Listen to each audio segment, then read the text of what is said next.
All right, so this is the wizard detection machine from the Adventure Science Center's way late playdate that was built. The idea is that there's a crystal ball that you put your hands on and concentrate on something magical, and then there's a pointer here that wobbles back and forth and eventually settles on whether you're a wizard, a half-blood, or a muggle.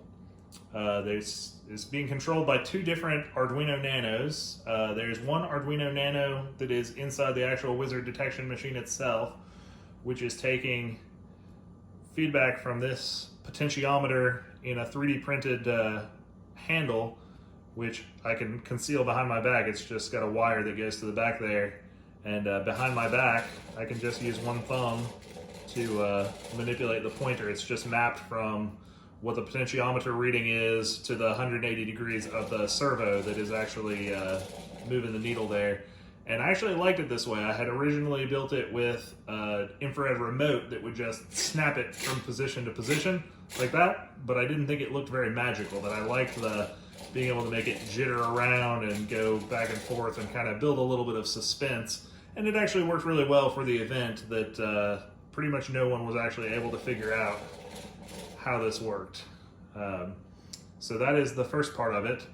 And then you've got the crystal ball, which is actually entirely separate from the other piece here, but it's a 3D printed base with a globe light fixture, glass globe on top of it.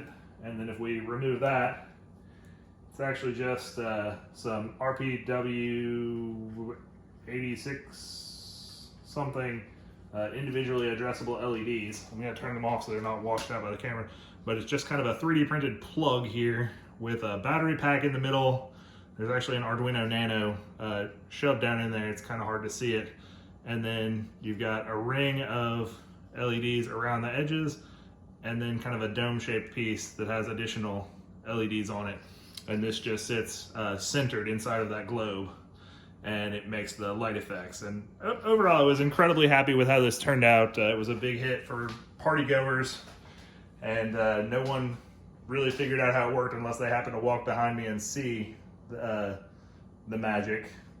So anyway, that's my video about the wizard detection machine from the Nashville Adventure Science Center's way late playdate World of Wizarding.